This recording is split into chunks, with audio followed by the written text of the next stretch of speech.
Welcome to episode 7. I'm your host, Quay. I'm here with a few good friends of mine. Y'all want to introduce yourselves, fellas? AJ. Dre. D Wade. What's going on?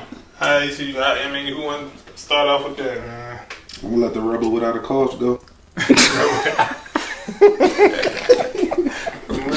You was waiting on that. He had that line. He came in here last week and said, "Yo, y'all drawing," and he come here straight on his looter tip. Let's get it. Nah, man, I was working, man. That's my work band. What's a work band then? Tell us about that. Nah, man, when I be shooting, it be getting hot. So, instead of wearing a headband, I just put a bandana on. So, that's it, man. You ever think about how you look with it? Like, what NBA players look fucking terrible with a fucking headband on? Was it Derek Fisher? I hated Derek Fisher when he had that shit over his ears. I hated that. Oh, yeah, that's bad drawn. That's Like, bad drawn. Like, I don't know how he hoop like that. Who didn't know You that? can't even. Who else? Well, he called the plays out, but you I don't can't know. hear nothing. Birdman shit, his fucking hair, he look like a fucking, his shit be all slicked down. He look like a fucking serial killer. Shout out to Chris Anderson Birdman. Shout out to AI for his birthday. You talking Happy about birthday, basketball. AI. Yeah, he The fucking GOAT. he revolutionary. He was wearing a headband too when he started wearing it. What, at the end of his rookie year? Yeah. He was wearing that shit, and then he had them nut ass braids. He had to jump. I think he started because he I think all his braids is fucking hang nutty. time. I mean, he had. You had braids with D Wade? I never had braids. Yeah, bro. I think me and D Wade probably like the only two niggas in Philly who never had braids. Never had that. Was the funniest shit. I couldn't imagine you with fucking braids. No, man. I had an honesty moment. I just knew I looked like a I never had a nut curly with top. a None of fucking that shit. I always braids. just had a cut. Yeah. Yeah. I be trying all this other shit. Sometimes well, not no more. I'm starting to lose it, but Top back. before I used to have a fucking Yo, you dropped something. Clay. Sunroof. You gotta see. no, I ain't I drop shit. just want them to see. I ain't gonna go with another My roof back. Anyway, man, I be trying a bunch of shit, man. Like, whatever the fucking season is, I be trying a little shit. I might let it grow a little bit. Back in the day, I guess, because now I don't really have too many options anymore. But you're the only one of us that had a baldy. Yeah, I had the ball. That's I had a fucking baldy. thanks to LeBron. You did have a I baldy. had a You baldy. had a nasty baldy. My baldy wasn't nasty though. No, It you looked had a cool. mullet baldy. What the fuck is a bullet was? He had like a fucking half baldy. No, around I his did. He head. had business up front party in the Yeah, back. he had like good stuff carved in his head or some shit. No, he talking Yeah, about. Shag? No, I was at school, man. Shag. We was just doing some wild shit when we You know, in You camp. pledge? No. You didn't pledge? I was one of them. You You did? do some shit. Nah, like that. I was going to. Like I knew a few Kappas. They was cool as shit. Like my cousins was Kappa and Kappa at Dell State. But then I get up Pittsburgh, and you realize all them chapters ain't the same. You got some different. exactly, man. You got some noodles, and I was like, I don't want to be associated with You these been hanging out guys. with niggas with fucking boots. Yeah, and then our joint was like a They city. cuss over. Our joint was like a citywide chapter in Pittsburgh. Oh, shit. So I ain't. I actually think I ain't want no parts of would have that. been a good one though, because like I could just see him. That was a corny ass nigga. What you trying to No, say? I'm just saying like I could just see you at the college parties drawing in the line, doing the line dance and all Never. that I shit. never. Doing the line dancing. Oh, no disrespect, no disrespect at all. I don't want to get slander by the community. Like I fuck with The y'all, line but I'm dance. just saying. You Like, said you can see me stepping? yeah, in the college, then you Yeah, you probably would have been. I was a community college. That's it. I ain't never go to no. You look like a Kappa. What? Tom in here, fucking me up in the we could background. definitely introduce Tom. Tom, you want to come say what's up to the people real quick, man? Come on, man. Say what's up. No, nigga. Supposed to come right here. Took Can't see you, man. camera time. He didn't know how to do So- it. Tom, I don't mind, man. Ty was popping ain't on the fucking- last yo. episode a few times trying I to fix saw some that stuff. too. I saw his arm and shit. Anyway, man. Well, I had the braids. I had braids too. Yeah, I had braids because of AI. forever. AI was my guy. Shout out man. to AI's birthday today. Happy 45th. AI 45th. Iverson, Bubba Chuck. Yeah, we definitely What's mentioned y'all, that. what's That's y'all cool. favorite Greatest, AI? I think the greatest Philadelphia basketball player ever. Yeah, I think that's hands I down. think so. But then you got a couple that you gotta. It's hard, and I thought about it. Dr. J. Well, yeah. But AI the Dr. only. J. I didn't Charles Barkley, see. but I didn't feel see like- Dr. J play. So I just feel like AI the only one who like we feel is like from Philly though. Like he represents Philly to the core, so that's why he the best Philly athlete to me. He was the most relatable. Yeah, he really had our whole city. AI was us. Braids. Yeah. He the reason our basketball players play with the heart they play with, like, and they with the sleeves. Yeah, all the that. arm sleeves tags, that everybody wear. I remember he came to the game with the baggy ass sweats and the jersey and the Scully with the brim. I remember when he came to the game in the customized Eagles authentic jersey. He had the green. He had the green. Yeah, he had the green Eagles jersey on. He had a 3 Iverson on the back. But it was the Eagles jersey. Like, you know, back then everybody wanted the customized jersey back then. Like, yeah. So AI swing man. He was a whole trendsetter, man. Come on, you talk about who the. I know, right? The best Sixer, but at the same time, we're all talking about. I'm talking about the best Philadelphia athlete. One of the. I'm not even saying that. I think it's just hands down that he's the best Sixer player because we're just talking about how he transcended what goes on in our culture in Philly today. But he did that throughout the league. You know what I'm saying? Yeah. So he used to go to China and had them going crazy. Yeah. This is wild. You talking about people with braids hair, man? Yeah, people with braids everywhere. His like tattoos is made popular because of people like AI. His mom braided his hair. His white boy in the middle of the game. Like he's sitting on the bench. Like his mom like finished the end of the braid like in the middle of a game. Dog. Yeah, right. Rubber bands with it. What's your favorite AI moment? Obviously, I don't know if y'all knew this, but our theme song has an excerpt from when AI stepped over Lou in the 2001 finals. So if you listen to it, definitely got that. So it was like so fitting. Really so shout out Striker Speak too. Yeah, right. Shout out Reese for the beat. Sure. But yeah, I told him I wanted to get us a beat, and he put that shit together. And this was the first thing that he thought of too. So like. Yeah. He did that shit on his own. I didn't say put AI. He did that shit, so that shit was powerful. He was like really influential, like y'all saying. Yeah, so that really speaks to the whole impact. Yeah, that speaks to the whole impact right there. Your favorite was him stepping over Lil? Yeah, because this is like that was like the closest that we got to fucking winning that I saw. Yo, they like after they won game 1, the city was driving around beeping horns and looking out the windows. Just after winning game 1, I was riding around with my mom and my grandma. Yeah. Like they was riding. When they had the little flags from Odell's. My mom had a Mitsubishi Montero, and that shit was hanging out the back when I rolled the window down the front. I had signs in Houston. Me, Grease, Matt. We all we made up signs in school, and after school we all went down Germantown Avenue holding the signs up and everything at the game 1. Like that's when niggas was tying t-shirts around their head. Yeah. Oh yeah, that was that era. Yeah, that was definitely that era.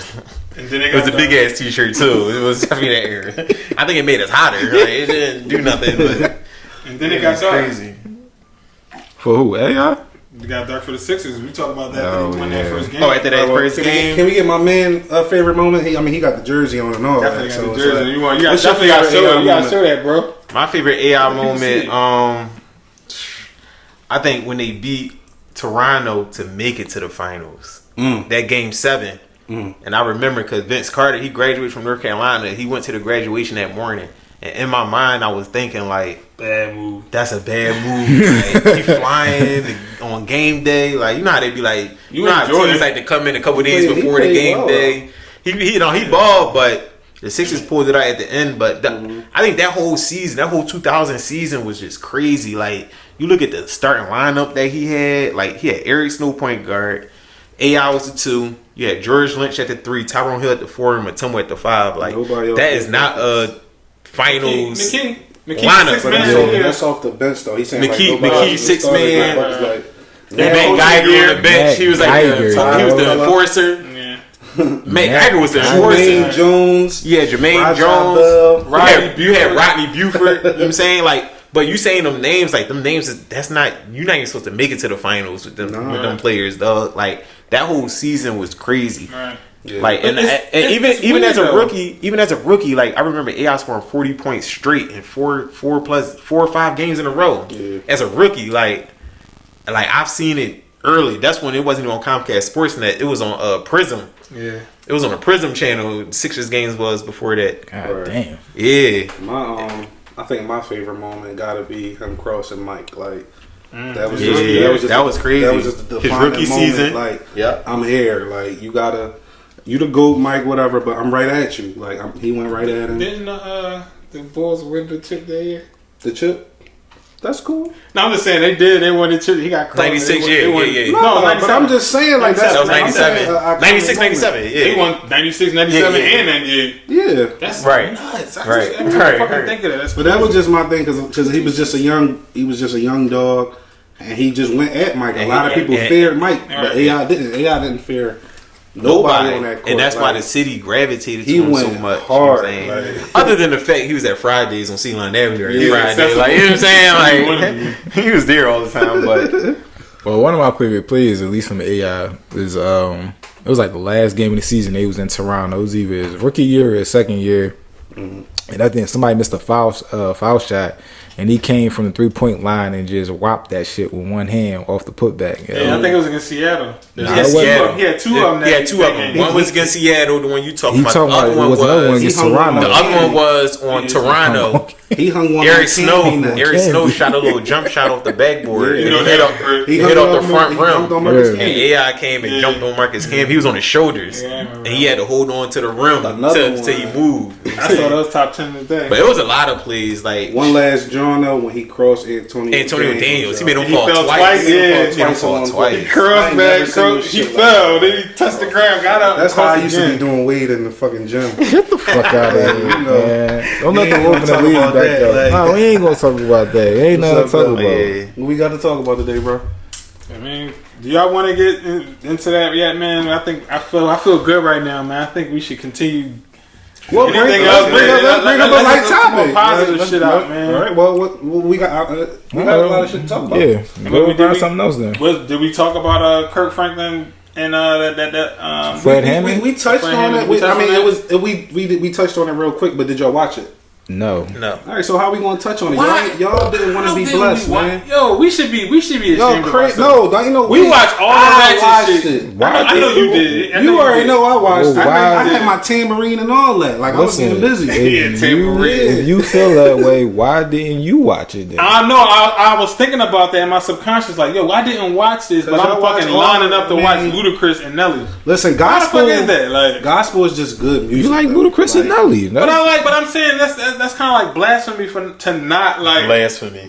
for me to not like make sure I'm here to Well, watch big time and gospel. Why wasn't I onto that like that? Like, why wasn't I? Yeah, It's just not your genre, man. I do like gospel music though, but gospel music is it's uplifting. Like it make you it lift up your mood. To me, like I've seen some of the most ratchet females, women, listen to gospel in the morning and just wild out, throughout the rest of the day, yo. Nigga, you talk about females. I know niggas that's with it that go to church every Sunday and it will blow your head off. Like so, like I'll blow your goddamn head smooth off. They'll send you to God. Like, I mean, that's okay, yeah. What movie was that from? I know AJ don't fucking know. you know, listen, man, we not gonna do that, man. Did Pinky say that? He said, Did Pinky say that? Yeah, Pinky said I saw that movie. next Friday, Pinky, right? Yeah. I saw that. We good. Goddamn head. One Good.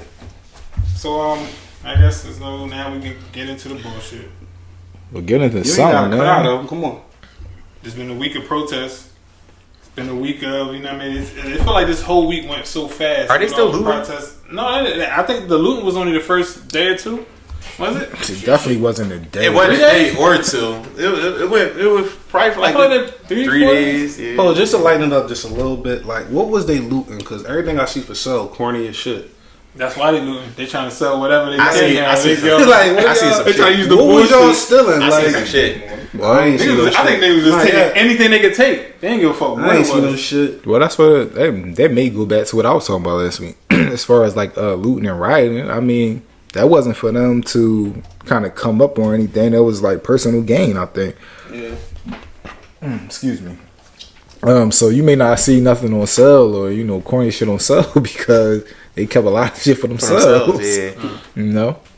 So there's been an update on George Floyd's death with the police. Well, at least the autopsy. Yes, the autopsy for sure. Yeah, because I was We'd be remiss if I we was getting didn't mad talk about last that. week about that one. Yeah, so an independent pathologist basically said that, told us, confirmed what we already knew. that he died from asphyxiation. It was not, as a result of whatever underlying conditions he could have had. Like, we all have little things that's bothering us, but he died, as everybody can fucking tell, from asphyxiation, from the knee being on him for 8 minutes 46 seconds. So, what's your thoughts on that? I mean, basically confirming what we already knew. Did y'all see they upgraded the charge to 2nd degree also? Yes, I did see that they upgraded. It was on 3rd degree up to 2nd degree. From 3rd what about to the other 2nd? cops? Did they get 3rd? I don't know exactly what they got charged with. I know they got. I think they were they charged with just they were all charged. Not even sure. They were all charged. So I mean, I'm not optimistic. The DA came out there, appointed a new DA. The DA basically, it's a quote of him. You might want to check it out. Was saying that it's going to be hard to convict. Like we already knew, it's going to be hard to convict police because they, obvious reasons they stick together. They have this fraternity where they don't talk. I think though that even when things are wrong. independent not podcast. What the fuck am I talking about? No, not even that. Just give me a second. The autopsy. I'm laughing at Drake. Yo, but the independent autopsy, like compared to last week when I was talking about it, I was like, I think that it was going to be a hard sell because the autopsy came back that it wasn't the knee to the neck wasn't a direct cause of his death. So that's where I was at last week when saying I was like, I wouldn't be surprised if he walked with that. Having a lawyer that is pretty persistent about like. The autopsy is saying this is not what caused it. Now you got an autopsy saying it's a direct cause. Right. So I feel indifferent about it. At this point, I'm like, you cannot let him walk, yo. Like just the circumstances of what we've already seen prior to him not even being arrested, and then to imagine that they come out with a not guilty verdict. It's gonna go down out here. You know, I pretty much said all that last week. Like, if you think shit real right now, right? It's gonna get even realer. Like, and they said he had coronavirus. I think they're gonna bring it in. They tried to bring that in there. They tried to bring it in there, but I mean, I'm glad that they didn't make that. Don't make that like, oh, well, that's why he passed. Like, but it's clear attempts at trying to mislead everybody. They keep trying to. Oh, it was underlying conditions. Now he had the coronavirus. Like, come on, what are you beating around the bush? We all know. We all saw exactly what it was. Right. You didn't do that. That man would still be alive now. He wouldn't have died. Like, you know what I mean? So, like, I heard somewhere like he had the coronavirus before and was perfectly fine too. Yeah, I think he had beat it or came up. Like, so it's like. I don't know, but I just hope I pray them all 4 cops get convicted, because if they don't, it's gonna be crazy. I'm not optimistic, I'm getting out there if that don't happen. I think I'm gonna join in. All right, and they still protesting it today. They still doing the video they sent in the group chat of Philly yesterday was amazing. That was good. It was I think we needed that. We put on. Yeah. I think out of everybody, we put on hard for that. That was really dope. You know what that looked like? That looked like the Eagles parade almost. That was kind of like the Eagles parade. No, the Eagles parade. It was the Parkway was done. That scene was that was done. That was done yesterday. What's your feel about Blackout Tuesday? I posted the pic. I didn't really research. I just stood. I posted it, but I feel like, really you supposed to post it, and they were saying you're supposed to stay silent the whole Tuesday or something like that. But then it was election day too. You know what I'm saying? People had to go out and vote. So at the same time, it was not on Tuesday. It wasn't on Tuesday, right? It was the same day. It was the same day. It wasn't for everybody. So it was for Pennsylvania. So I didn't post the all black picture, you know what I'm saying, the blackout picture, you know what I'm saying. I posted, make sure you go out and vote today. Like, you know what I'm saying? Right, which I think was cool. But I think and I'm about to get to something with that too. I heard from a lot of people, and I think it was just mixed feelings about, Blackout Tuesday, because a lot of people were just like, let's not be silent at all. You know what I mean? Right. But then it was also the Black Lives Matter hashtag. It was something with the hashtag. Yeah. Not to put Black Lives Matter hashtag, because it was blocking all the information on Black Lives Matter. But then I'm seeing people who are like, don't put the Black Lives Matter hashtag, and actually use the Black Lives Matter hashtag, what kind of defeats the purpose of what you was. So that is, I'm not getting. I don't want. But that was one part about it. But the second part is, so like you said that we were supposed to use the blackout. We wasn't supposed to post anything else like that day. Right. Digging deeper with that with other people, someone was like, well, we weren't supposed to really promote anything aside business like black businesses too. So there was like different facets of what was going on with that. Extra rules coming out. I'm not to say extra rules, but I think there was no central place to go to be like, this is what we're really doing. It wasn't like this is what it is. Yeah. And which was also brought up to me that we as like black people, we need a central location to like be able to get information for certain things. And I was like, damn, that makes sense outside of like the media that we use right now, CNN or our local news. Yeah, like the NAACP. NAACP, but it's just like somewhere that we could go. Like, right now for a lot of us, and I know even for me particularly, social media gives us a lot of information. Everything. The Blackout Tuesday, for instance, I saw that because somebody was posting. A lot of people was like Blackout Tuesday tomorrow, Monday or whatever. But it's just like, let's not be able to try to rely on Instagram because it's such a mixed crowd of people, but be able to go to a central location where we can just be like A, B, C, D. This is why we're doing it. This is you get what I'm saying? Mm-hmm. And one of my friends, actually, her fiance has a social media like for black people. You know what I mean? Just that we could go on. It's kind of like a mix, but I would say LinkedIn and Instagram kind of situation. What page you talking about? I can send it to you. I think I sent it actually. It's not Media Blackout, is it? No, it's not Media Blackout. It's called Black and Healthy, I believe. Okay. Yeah. Did y'all hear that? They said that we're not supposed to celebrate July 4th no more. Oh, and just celebrate Juneteenth. We're gonna celebrate on Juneteenth. I mean, I'm down with that. And things. Well, I'm just gonna grill both days. So I don't. I'm a grill both days. I don't care.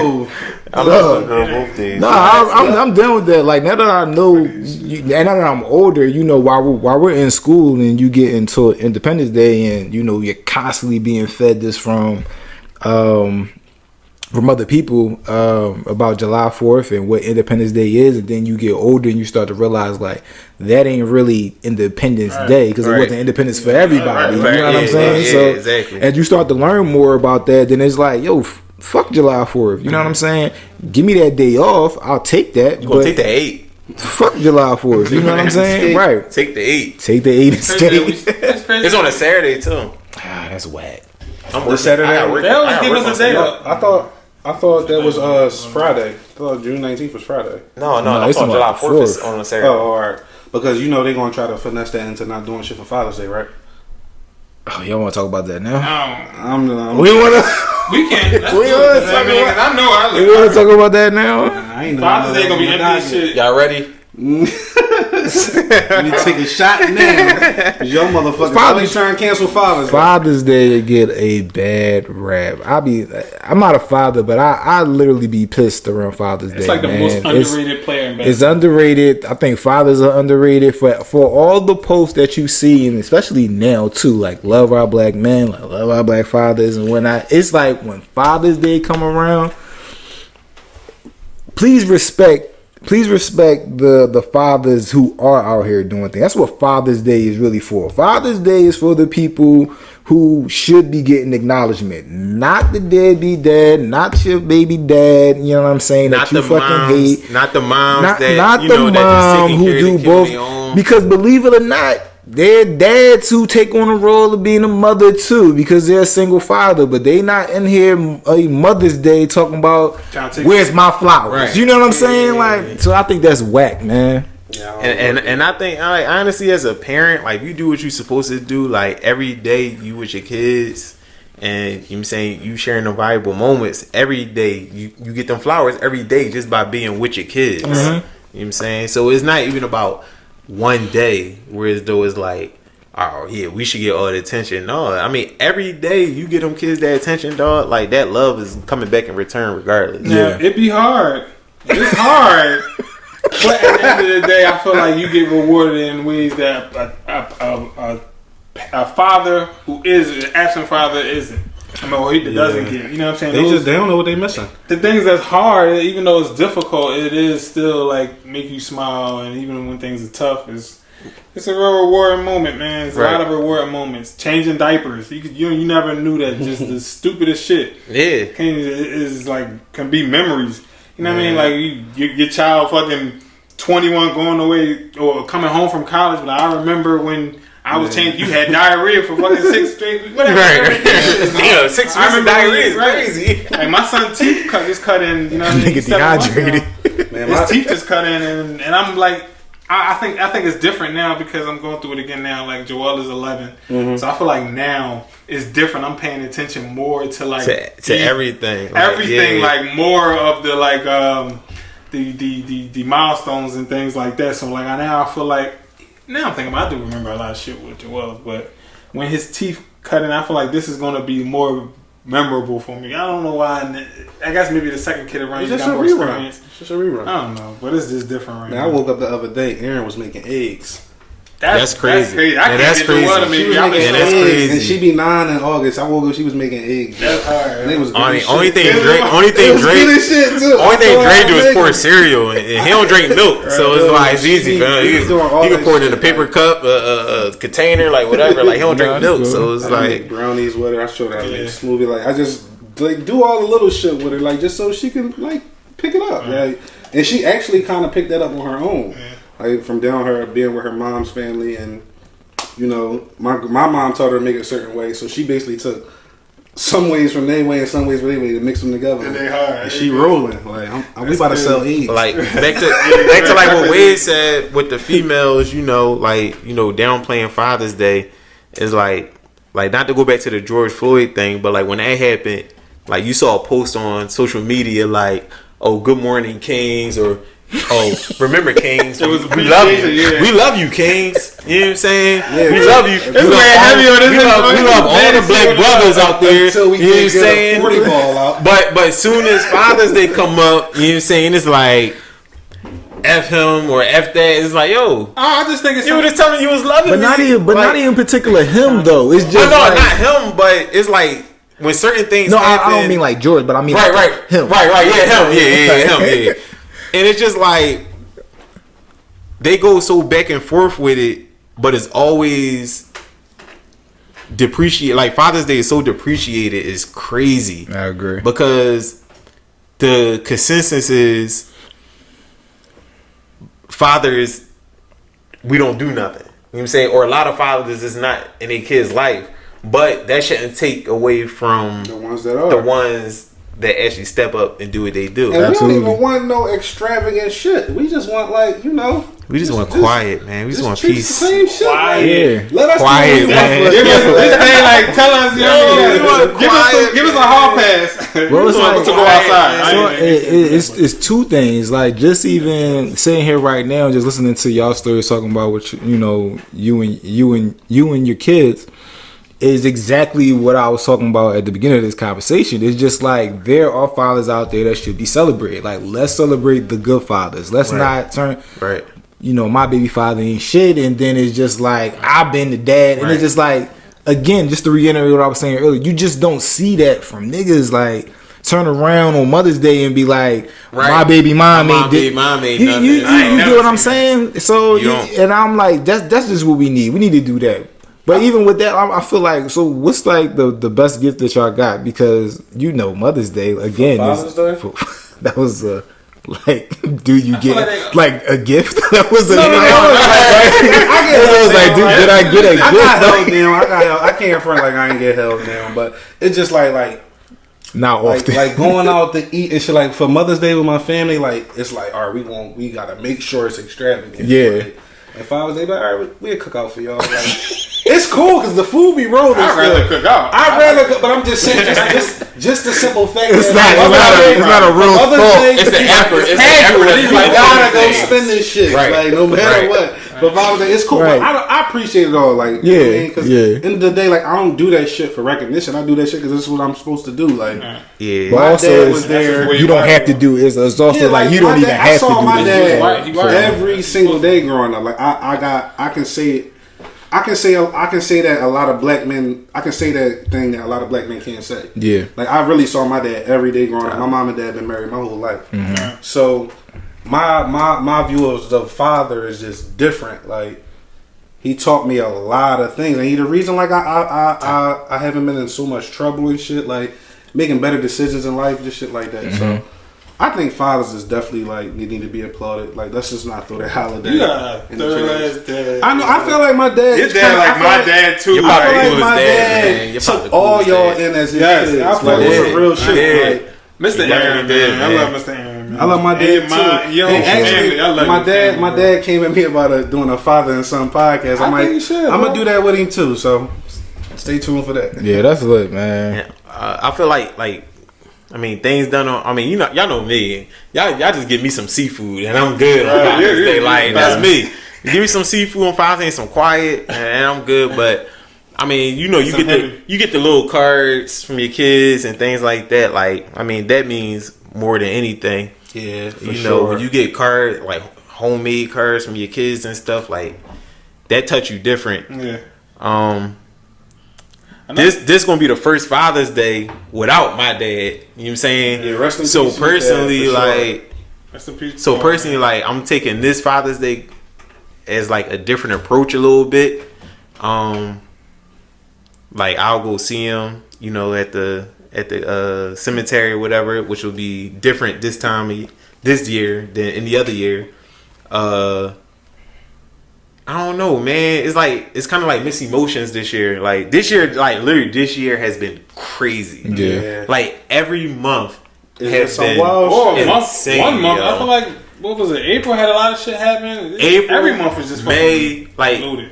Everything. Like this whole year is like, yo, let's just get it. Let's just get this year over with. If we get through this year, I feel like we be alright. But I just want to get through this year.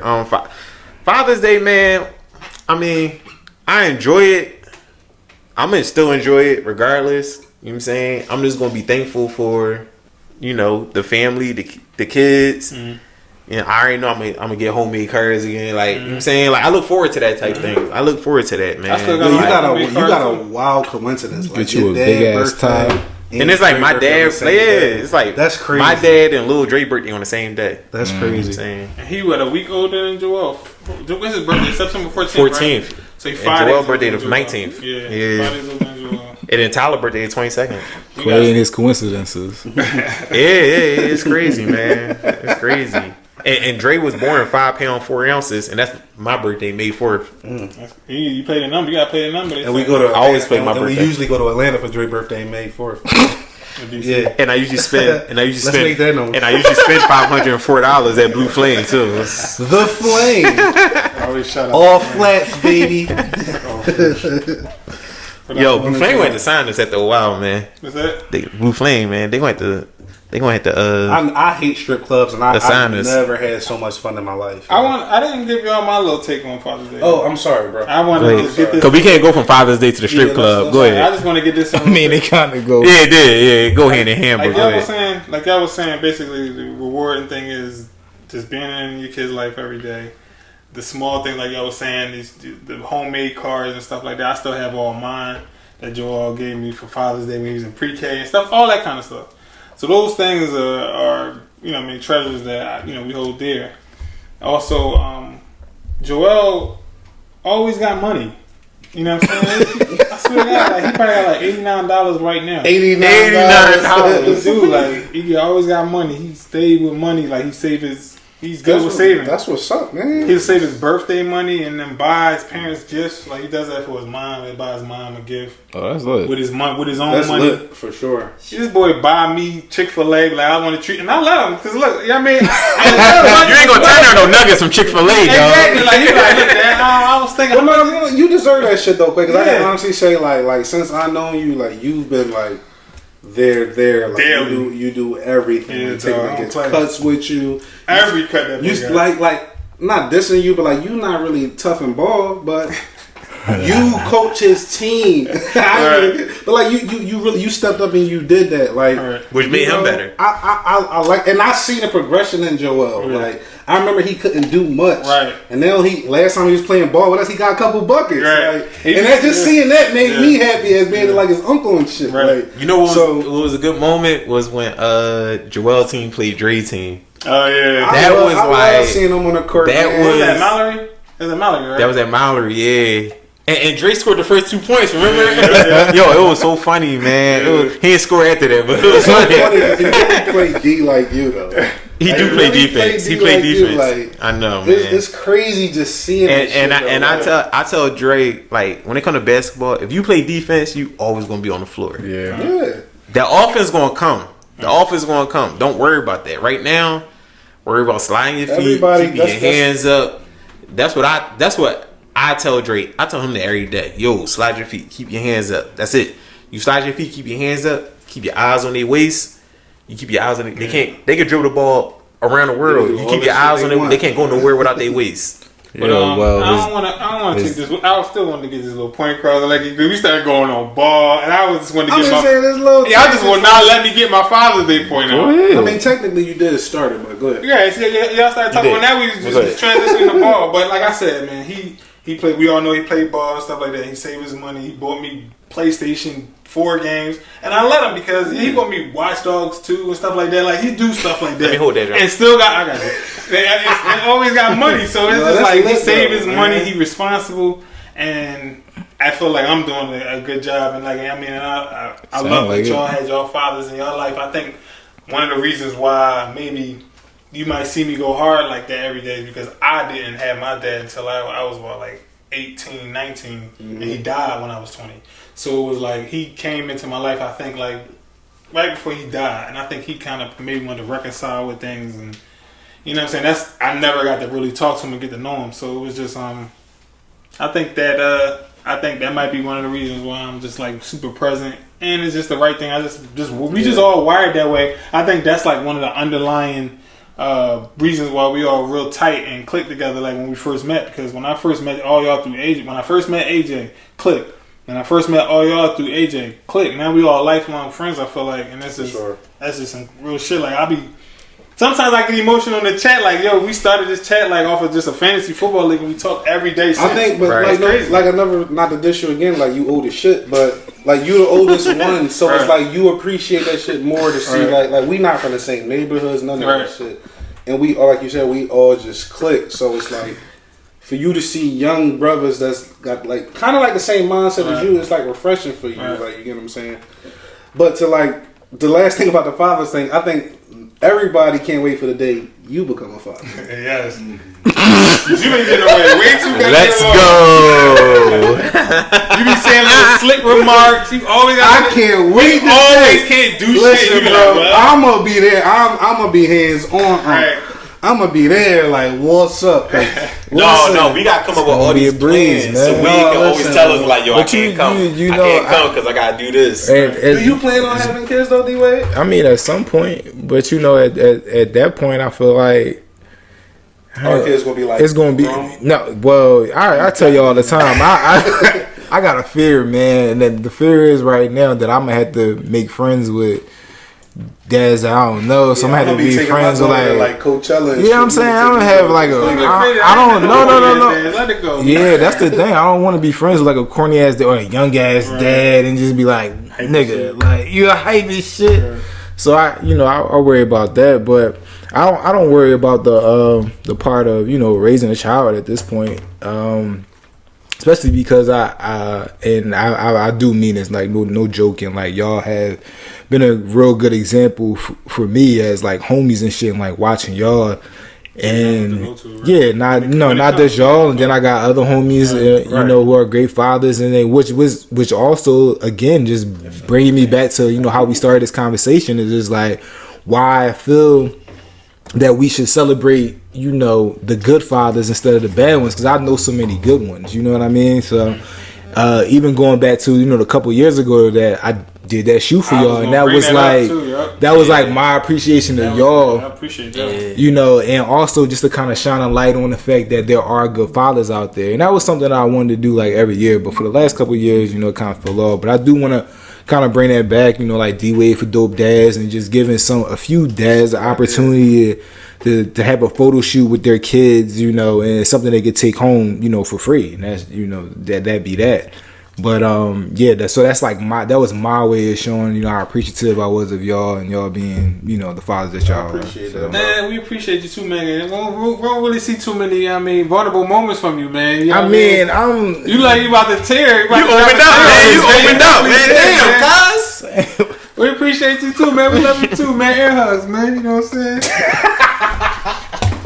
Lane's Carpet Cleaning is a family-owned business emphasizing customer satisfaction. We focus on delivering the best carpet cleaning and upholstery service experience one can find. Our top-notch cleaning service can help extend the life of your furnishings. Contact Lane's Carpet Cleaning for more info. You won't be disappointed. That's Lane's Carpet Cleaning, Lane's _carpet _cleaning on Instagram. Good Space Studio, which provides a photography space to rent for photographers and creators alike. Promoting good creations, good vibes. Follow at Good Space Studio PHO on IG and Facebook. That's Good Space Studio PHO on Instagram and Facebook. Yo, so y'all gotta tell me something about Virgil. Who want to take that? I know y'all well versed on. Who is Virgil? Virgil. I'll let y'all explain who Virgil is. Virgil.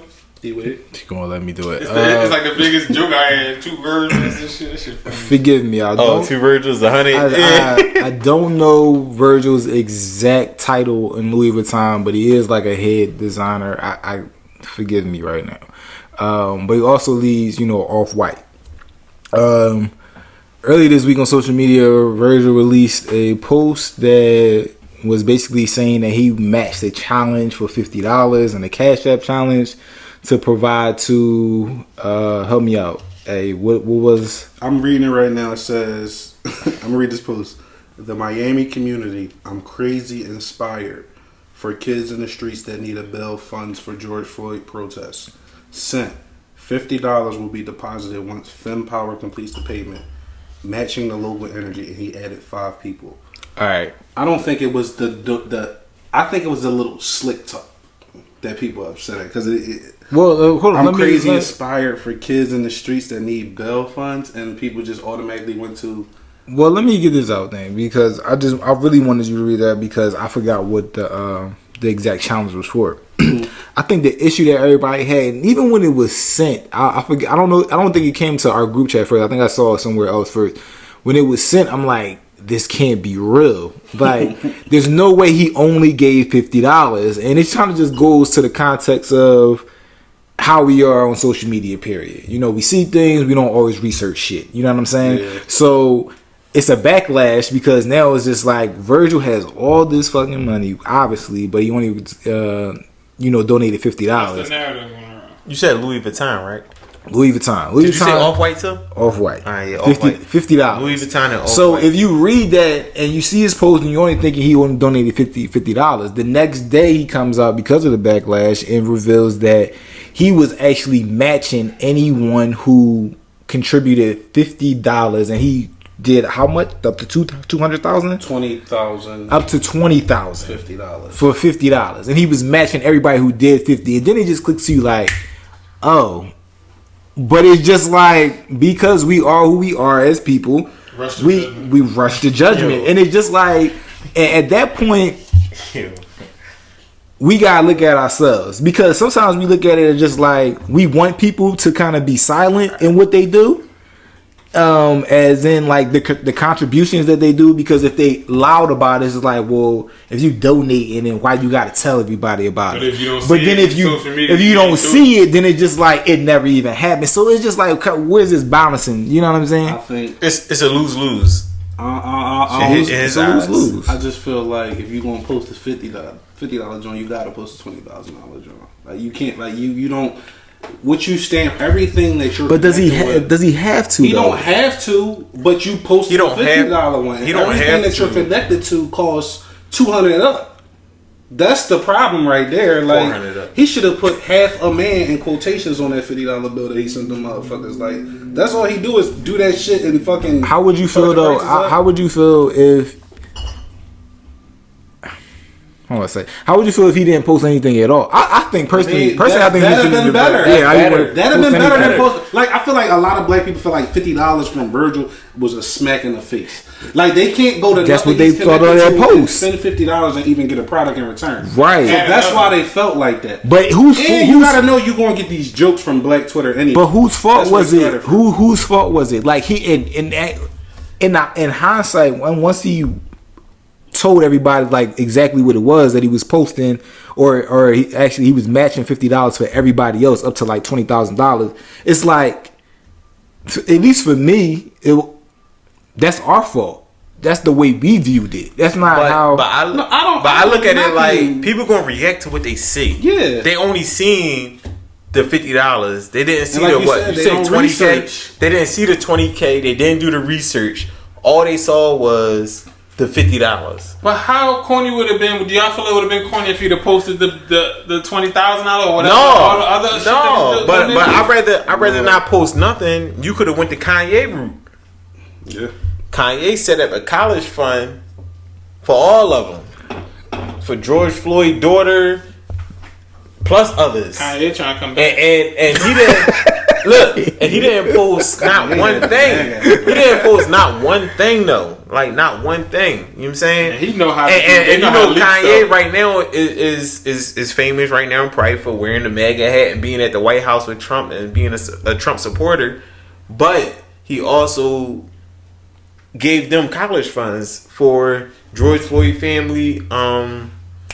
It was more of them. It was more. It was about. I mean, all the young kids that's in George Floyd life right now, like he basically put up like a $2 million college fund for them. You know what I'm saying? So, and he didn't post not a thing. Like nothing went up online. So I feel like, if you're gonna post the $50 cash app, put the 20,000 up. Put the 20,000 up too, just so you could balance it out. If you only gonna post the $50 thing, that's what we gonna go off of. Listen, man, we only gonna go off of what we see. Like I said, I think it was the word. He said, "I'm crazy inspired," and connected that with $50. With a $50 cash act. So we gonna go off what we see. Coming from somebody that's you gonna go off what we see. No, he like you said, he a part of Off-White and he a part of Louis Vuitton. Very relevant brands right now is what you're saying. That's very relevant. Like everybody trying to get some. You couldn't get a napkin out of them stores for $50, right? Like so, like you can't. That's why people feel like that. Like that's all I'm saying. And I understand that, but also in his in his explanation, he basically revealed he was like, I'm a pretty private person. Like this is not stuff that I talk about. He I know when He said I wouldn't think he was going to go there. If you're going to be low but I thought you was going to go. I was about to say that's what I thought. That's what I thought A was going to go. If you're going to say that, then why even say that you contributed $50? If you're going to be low key about it, be low key. Like Kanye was low key about what he did. It's just coming out now for what he did, but like he didn't post it or shout it out Maybe about he leaked it now. You know what I'm saying? Leaked it now. But what he did was powerful though. Like it's gonna make an impact. You know what I'm saying? That $50 don't make it. That $50 is not gonna make an impact. Post $20,000 too. Like, well, and look, even now, even now, the way you talk about it, even if you would have put in the description, but Dre, and his caption could have explained the whole thing.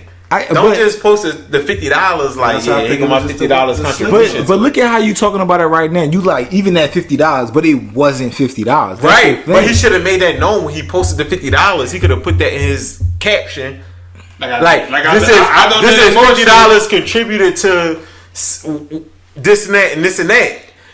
It wasn't that. The same detail he put into the I'm reading the little response. The detail that he put into 7-slide response. Like you couldn't just explain a little bit. But no, that's what I'm saying. So that's a 7-slide response after the fact. Don't give us the 50 without giving us the 100. All right, but keep cool. it real. Listen. We talk about shit like this all the time in like our group chat when it comes to like I personally and everybody knows, at least in our group chat and everything, when Floyd has his money and for what whatever reason he does with his money and shit, and I just be like, Floyd ain't gotta be on Front Street like this all the time. Blah blah, right? Putting everything out there.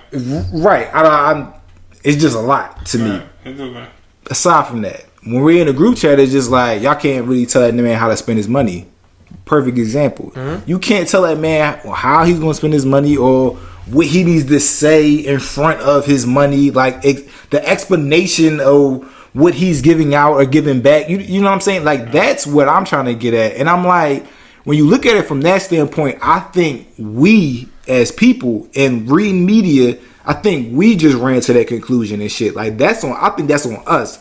I don't think that's on Virgil because at the end of the day, Virgil still gave $20,000. I get that. But if you don't want people's opinion on it, don't post it on social media. You don't post it. We don't have this. But was he asking the opinion on it? It don't matter. But he posted. My thing is why post the 50 instead of the 20K? You gotta know how popular you are. Maybe he thought the 20K was gonna be corny from. Dog, Drake posted 100K. And he used Visa. Yeah, I don't know why. I never saw $50 being he used Visa at that. Would never so it's like that would look corny as shit. Like post what you really post the objective. That's all. It's not like it's one of us posting $50. This is somebody who works for Louis Vuitton and Off-White. Like this is what I'm saying. Like, dog, $50. What the fuck is $50? Like you said, like, go look at Off-White sneakers right now and see how much they cost. Like, that's why when I saw this shit, I was like, this. Like, there's something wrong with this. They $395. Nah, but like I said, I ain't gonna super kill him. But like people gonna bid on it. Like, no, it ain't a super kill because bit about everything. It's not a super kill because we know what the 20K is about. So now we get that now, but we didn't get that when he first posted the $50. Yeah. So it's like, you know us, we gonna bid about the $50. We bid about that in a group chat from the rip. Fuck that $50. Soon as the $50 came out, nigga, you sent the post. A sent the post like soon as the $50 came out, like, yo, I can't believe this nigga Verge. Like, yo, nigga, I didn't know what the fuck I was talking about. Nigga said, but nigga, you ready? I was like, what y'all? Well, nigga, you ready to check the group chat? So when I saw that, I did ask that. Y'all had to explain it to me. I felt so old. That's a different story for another day. Like. The 50. I'd rather if you're gonna put the $50 out, put the 20K out there too. Yeah. Or if you're gonna put the $50 out, put it in the description on what you try and do and what you contributed the $50 to. If you would have said you contributed $50 to, the 20K per person, or everybody that's being raised, everybody is doing $50 basically. Then we would understand. Then everybody would understand that. But when he just posted the $50 cash app, I'm done with it. Like dog. You part owner of Louis Vuitton and Off-White. At the end of the day, I and just $50 think is it's hard to be a celebrity. He should have like a sub. It's hard to be a celebrity. And $50 off. And sometimes I wonder how these Instagram people do it with the celebrity, like with the celebrity status. Give me the money, but don't give me the celebrity. Like that's it. Yeah. But with the money gonna come the fame. He said, "Fuck, bro." The money gonna come with the fame. I ain't got no Off-White shit anyway. Fuck it. I can't afford none of that shit. Yeah. I can't afford none of it. Yeah, we pop. But man, that was a good one. Broke baby, because we pop. We gotta take a time of sports. Drew Brees, we heard what he said. Did y'all hear what he said? Mm-mm. Yeah, I heard. You heard what he said. You heard. I know you heard it.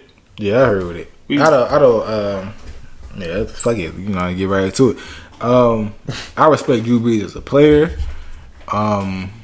As a person, definitely look at him different. Here's the thing: a lot of people was they think he should be fired. I don't necessarily think he should be fired, but I think as far as the locker room goes, that's going to be hard. You know what I mean? Trusting somebody like that to be your leader who still have the same sentiments.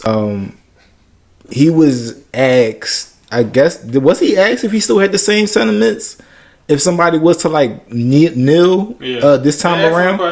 Okay, some people said that it was kind of ill advised that he reiterated what he said back in 2016, which was that he thought taking a knee was disrespect to the flag, and it's just like even 4 years after the fact, and at this moment when you got a cop kneeling on the neck of somebody who eventually passed away from kneeling on their neck.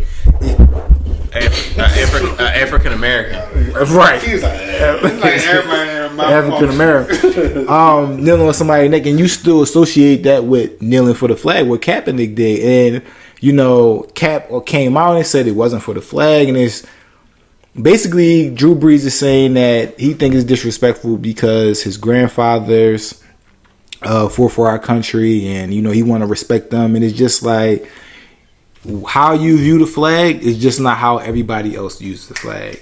If I ask anybody else, you know, what do you think of the flag? Like, what does that mean to you? It's independence. It's freedom. You know what I mean? To be honest, the national anthem was not made for the military. They adopted that national anthem. I heard it was a racist song. I never knew that. Yeah, they actually adopted, and that was like early in the 1900s that they adopted. I heard it derived from like some racist. Really? Shit. I heard it was. It was never intended for the military. So that's a whole other issue. Just like not even knowing that background. Right. But if the flag stands for freedom, independence, and then you have other people, black people like us, who think that that doesn't represent, you know what I mean, our country or our story was of freedom and independence. Like, how do you not understand that? And you work in New Orleans at that. Yeah, I mean, I think as like you said, I respect Drew Brees as a person and all that, but it's not like I don't consider him racist for that sentiment. I just really think he really is like just like a lot of white people, like they just don't understand because they never had to deal with it, never had to go through it. And you know, I'm not condoning it. I don't want to cut you off, but I don't think it's not understanding. I think at that point it's just like you're not trying to understand. Yeah, but I think he shouldn't even let himself get baited into that. Because why are you answering anything relating to Kaepernick kneeling 4 years later, like you said? Like, you shouldn't have even been baited into that. But since you were, like I said, he's a white man. His perspective is definitely gonna be different from ours. So him not understanding it, I could get it, but like, because even the black people he's around like Michael Thomas and the black people on his football team are doing well off. So he probably really don't understand totally what's going on. They still have backgrounds, but like though. you said, all his playmakers is black. But like you said, are you willing to try to understand? Because we know you have a different view. You're a white male. White males and black males have different views.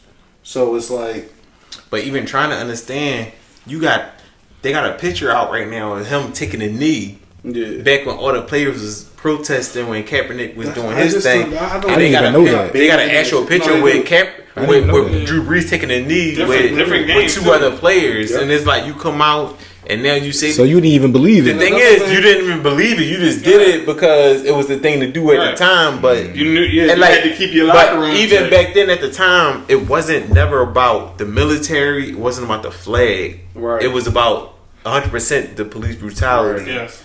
Towards African Americans, and I think it's weird that they don't understand. That's all Kaepernick. That's all Kaepernick wanted to make it clear, and he made it clear. It's veterans that support what Kaepernick is doing, though. That's what makes it crazier. Right? They like, yo, a veteran told him to kneel. A veteran is the one who told him, like, because he was planning to do something else. And the veteran's like, no, don't do that. Just kneel. Oh, Pat Tillman. I think. No. That was Pat Tillman. He passed serving the country. He was a veteran, man. He played football. He recommended Kaepernick to kneel instead of doing what he was. I think he wasn't going to just sit down or something. Well, some players wasn't even coming out the locker room during the national anthem. I just think some players were staying back in the locker room during the national anthem, then they'll come out afterwards.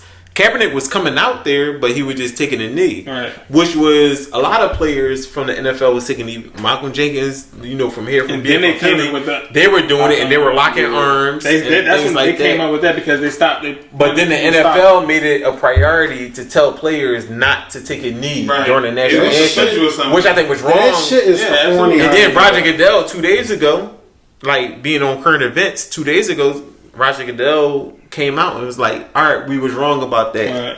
But it's like, what are you doing for Cap? Like, you that's not going to help him get a job saying that you was wrong. That's crazy that they're saying that, because I actually think that's kind of like this like a small tangent, but I kind of think that led to the DeAndre Hopkins trade. Because you remember when that shit happened with him, his owner said you can't have the inmates running the asylum. But asylum. He passed. He passed. But what I'm saying is he owned the team at that statement. And I remember DeAndre Hopkins walked out of practice. Oh, yeah. And I remember I said, this might be the beginning of him being gone. Yeah. And next thing, he gone. Yeah. He not from Houston no more. He not playing for Houston no more. Right. But like you said, people are really like, I think it was just tone deaf of Breeze not to recognize, the plight of black people right now. Like, basically, like you said, you in New Orleans, Katrina happened in New Orleans. Right. And this goes to the Virgil thing. Like, you better off just not saying nothing. If you really feel that way, just don't have the awareness. Yo, I saw the meme. I seen a meme on Instagram, and they put his awareness down to 0. Right. He still was a 94. Right. But his awareness was down to 0. And don't get me wrong, I respect Drew Brees. I mean, as far as being the shirt quarterback, like the Russell Wilson, they come out and, you know what I'm saying, he could throw for 4,000 or 5,000 yards, being a little ass quarterback. Like, I get all that. Like, that's cool. You a Super Bowl winning quarterback. You beat Peyton Manning and the Colts. I'm sorry, Quay, but you know what I'm saying, you beat the Colts or whatever in the Super Bowl. And I respect that, but it's a time where you just need to learn. And Malcolm Jenkins' words, like, you just need to shut up, dog. You just not to. You need to know what to say and what not to say. And I feel like that applies. And at that time, you said the wrong thing. Like, you pissed all your players off. Right. All right, cool. Y'all had a team meeting. Y'all say it's all good now, but honestly, like, them players, they really feel some type of way. Like, like that apology that you put up, like, that's cool and all. That your publicist probably wrote. Like, that's cool. I want to talk about the apology. So. See what I did there? Right, thank you. He posted we should keep going. Keep it going. Keep it going. That's the Euro to the drop off. That's the Euro to the drop off. I'm not used to it, right? He one of them. Another episode. I'm not used to it. But he's one of them niggas that's admiring his past and shit. Right. Admiring his after the play. I did good, right? You know. Cause y'all wasn't gonna say shit. I'm from all shit. I'm from all shit out there, man. We just finished this. Listen, y'all everybody at the pocket. I can remember him. Ain't nobody gonna say nothing. Nah, y'all ain't see that. We did. Nah, it's cool. Y'all too serious, dog. Y'all high, man. Y'all high. I'm not high. So y'all be doing that. To the point of the apology, though, it's just like, even in the apology. So I'm reading the apology. I'm reading the apology, man. Like, I see the post. Right. The post itself was real corny, dog. Like, right, exactly. The white hand and the black hand, like that. Hold each other. I'm not. But then somewhere in the apology, he mentioned, he was like, I understand what and this isn't verbatim, of course. He was like, he understand what he did. But he also sees that at this moment he needs to be a leader for the black community. And that part of the apology stuck out to me because it's like, Drew, like, like, don't say that now.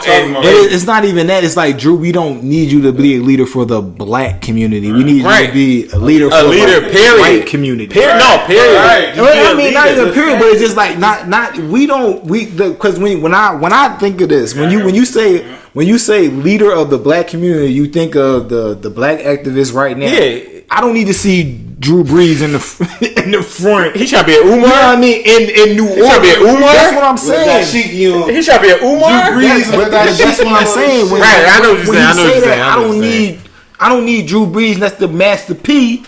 You know, ain't walking down in New Orleans French Quarters and nothing like that. I need you to be an advocate for the black community with white people. You know what I'm saying? Like, that's how I look at it. So that was one apology. Then he had then he had another apology too. He had 2 apologies. That was a live video. Yeah, he did it himself. But it was just like, at that point, I'm just like, because what happened was, Drew, in the comments, they were saying, like, no, this ain't good enough. The letter apology. We need to see your face when you say this. We want to see your face when we said this, and that's when he put the video out with him actually doing the live video. That's not authentic. But all he did was basically just say what he said in the letter. If you doing it as a reaction, it don't seem authentic. You should have did the reaction right afterwards. Listen, you know what I'm saying? Don't do the reaction once. Go ahead, get your shit. Everybody say, no, we need to see you do this. Right. That's when he came out with, the selfie video. But don't do that. don't come up with the publicist's apology without you actually being in it and actually saying your true feelings. You ain't buying it, basically. Nah, I'm not buying it. But I mean, if you're in the 7th round, I'm gonna draft him in the fantasy league, though. But like out Drew Brees. Y'all go ahead and do what y'all say. No, he tried to school Donald Trump, and he perfectly explained the same shit he didn't understand 3 days ago. Like that was fucked. No, come on, bro. Like, come on, like you just didn't understand this 3 days ago, and now you type in all this paragraph to Donald Trump. Like, come on, man. Not to be like that, man, but that's like it's two Americas, man. It's Black America and White America, for sure. And that's a clear example of it. And that's the way life is right now, or been that way. But the crazy thing is, I feel like I can't not. Like us, I feel like we all got white people we fuck with. Like me and Quake for sure have a white person we totally fuck with to the core. Yeah, I do too. You get what I'm saying? Yeah. Like you do. You went to college, so I know you do. Man, I went to college and I dropped a scepter. Like it's a lot of white people I work with a white boy every day. That's that I I could relate to almost in a sense, but a lot of them never been through what we've been through. Right. Like personally, we've been through a lot being young and dealing with cops. Yeah. Black or white, regardless. They had the blue uniform on, they were cops. Regardless. And we've been through a lot with them. Being though we've been dropping half our life already. Mm-hmm. I mean what, we 32, 31 now? We've been dropping since 16. 50. Virgil. This nigga. So we've been to the point of so we've been dropping half our life, and I'm just saying that we've been through that. Just driving, being pulled over for no reason, fake broken tail lights, tinted windows, a little crack in the windshield from a rock. Like it be little stuff that we get pulled over for, and we get harassed all the time. And well, to your point of like knowing, other white people and everything, I have had somebody reach out to me, one of my former teammates from college, excuse me, and I appreciate him, reaching out to me. It wasn't, what's the word to use? He wasn't like overly eager to, for lack of a better word, but it wasn't like overdoing it or anything like that. But it was just like, yo, I realized what's going on. This shit is bad, and of course I'm paraphrasing and whatnot, but it was just like, I could never really understand what's going on, but I don't like this shit. And I mean, I feel that. Shout out to my man Rasky, Duquesne football. But that's just stuff like that I appreciate. And he had a lot to say, but again, it wasn't like overdoing it. And I heard him, and I felt that he was someone who was understanding at least the situation of shit is wrong, and somebody who would go to somebody else that's like white and was like, how can you not really, hold them accountable, and like, how do you not see what's going on? And that's the thing. Just going back to Drew Brees again, it's like, it's just, how can you not see it? And is like we were saying earlier, is do you want to see it? You know what I'm saying? Just do don't you be want blind to the situation. Yeah, like don't be blind to the effect on what's going on right now. Y'all feel like as you black can't be. men, are we obligated to like because we all work, we all have jobs. We all work white men. To educate them that might not understand. Do y'all think it's our job to educate absolutely them? Not. It is. That's tiring, bruh. I'm not educating. What if you die? What if you die? All right, so say you die. Like, I'm not gonna do this because the white boy I work with, we cool. We talk about this shit all the time. Like he even text me like, "Yo, just check on you, make sure you cool. This shit fuck." Like you said, this shit fucked up out here. I'm not fucking with it. Like we talk like that. We have like we together every day when we at work. But I just feel like if you like working with somebody every single day, and you have to be around, like it's not like somebody you just work with and you don't have to interact with. Mm-hmm. You have to interact with this person every single day, and they know you. Like they know you're a black person. They know you're not out here being. I think that's two different things though that you kind of asking. If you around somebody, then that's what I'm saying. Like working directly with, not somebody that you just might see at work, but like working directly with every day. Okay, and I'm gonna try to I'm gonna try to get to what you were asking me basically. So if you with somebody and it's just like anybody like us and everything, like we know each other's tendencies or whatever. We we talk enough that we know kind of what's going on with each other's lives or whatever. And if we come in, it'd be like, yo, what's wrong with you, Dre? What's wrong with A? What's wrong with you, Quay? Shit like that, because you just learn people from being around them. With the significance of what's going on, as far as like the history of black people. See, we're all individuals, right? So if you with somebody else and he may see you normally, just you being A and, a little upbeat and joking and shit like that. That's how he knows you. He don't know your history. He don't know like if the stuff that's going on, like how that would affect you because of your past. He may not know that necessarily. I think what you were asking was like the education part, and it's just like I think it's tiring to educate white people or anybody on a situation of the matter of what black people been through. Because I think even earlier, I forgot specifically what it was. It was just like, when I was talking about the Star Spangled Banner and the national anthem or whatever, how it was adopted. That's something I had to look up. That's something I learned. You know what I'm saying? So it's just like, imagine being in a classroom, we're all getting taught the same fucking thing, right? But we have to take the effort to kind of learn that shit. Right. So it's like I had to take the effort to even learn about my own history, about where we come from as black people, the oppression that we've been through. I have to learn that shit.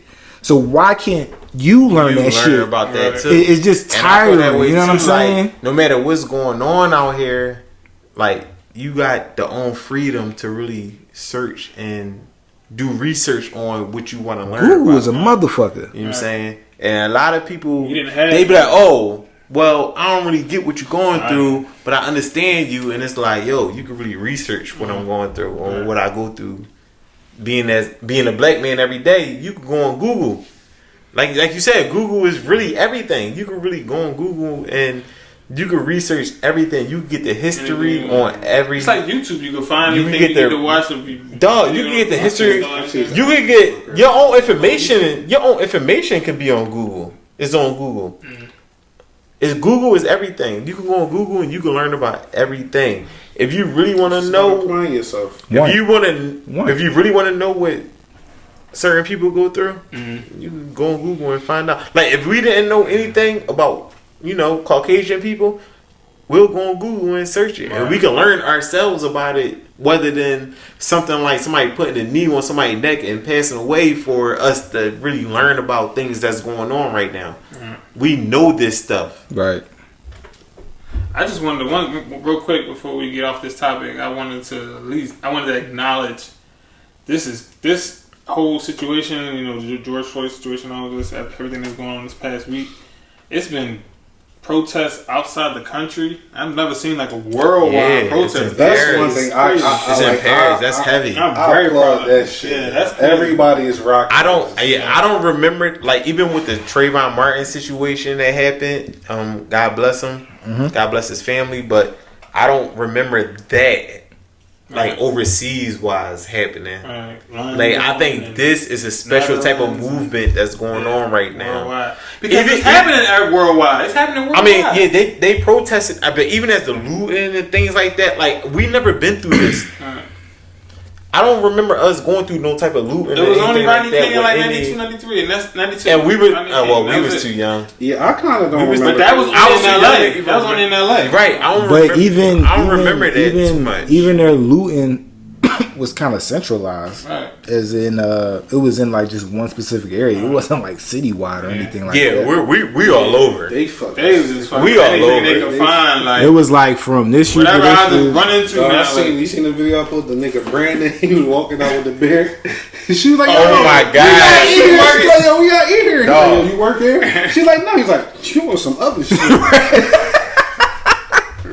They had his whole name. Shout out to Brandon from Lowe's. That nigga wasn't playing no games. I think he just had somebody else shit on. I thought he had somebody else shit on. He probably did, but that nigga Brandon now. With the worldwide support of it, I think again, that's what's different from any other time. It's like worldwide support. It seemed like this has gone on longer than any other time that in the recent years, like the past 4 years or whatnot, that we protest. This has been going on longest, and it's just like we have the world's attention at this point. Literally, we have the world's attention. Right. So it's just like, what's the next step after that? And I think that's really what kills us in all these past protests. We just like, we don't have a next step.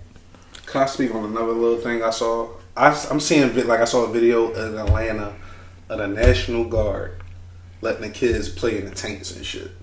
Yeah. Like, I see some funny ass National Guard videos. Kids on the tanks and shit. But like, even like I seen a video of girls twerking in the National Guard just like this. Like, but I feel like that's National Guard doing the electric slide though. It was like the police should be interacting with the community like that. Like, and but these motherfuckers got AK-47s right next to them, and people feel comfortable around them. Like they interacting with them. But the cops, that's not how they. But we control shit. Like, okay, you know but like, we have videos like this with cops. So the videos that you no. I'm not. But I'm not. Of course, like we say all the time, everything doesn't apply to everybody. It doesn't. It's a cop that I know be around my way on, like he used to be on Vernon Road. He tried to connect with the community, like talk to brothers around there, just so get a feel for his face. Yeah, you know what I'm saying? Okay. So I'm not saying every cop I like, but just to see like an army tank with 7 black kids hanging off of it, like that was just like again. I saw saw 2 or 3 of them doing an electric slide. Like that's nuts. I seen one. They was chanting, "I'm black and I'm proud." He in there he blocking the protest, but he chanting with him. I'm black and I'm proud. I'm black and I'm proud. Like so it's like shit like that. They can't get around that because they're going so. Yeah, they going to feel connected with that. Like I'm sure it's some soldiers just they understand the the magnitude of what's going on. They have a job, but it's also like I have a job to my community. You know what I'm saying? Like I had so they had a video on I don't know, Baller Academic something. They had a video where like the black soldier that was in the military or whatever, he was actually chanting. That's what you're talking about. Yeah. What they were chanting, like that was powerful. Like no, I'm just saying, like that was a powerful. That was powerful. It was. Like, that was crazy, yo. Like that was real crazy, dog. Like I felt like no, I'm just saying, like me watching that though. I really felt that, dog. Like I really felt that. I know you said that, but I'm just saying, like. I really felt that, dog. Like that was crazy. Let me ask this, man, because we don't gonna believe we're on this. But what's the next step? So, Obama had a town hall meeting, I think this past Tuesday or Wednesday or something like that. It was early in the week. Yeah. There were a few people on the call. One was councilman from Minneapolis. I think his name was Felipe Cunningham. And one of his, I guess not suggestions, but what he was thinking was like, we need to think what's going to happen like outside of the police. What does America look like without police? And immediately I'm thinking fucking world mayhem. Like you have to. The funding thing they talked about? No, it's not. It's not funding. It's like actually coming up with an answer to all this. Like, and I'm thinking fucking early, like 13th century when you got people in the town square and they flocking people with rocks and tomatoes and shit like that. That's what I'm thinking about. But what you going to tell the guy who nickname is Murder when he do something and you trying to police him?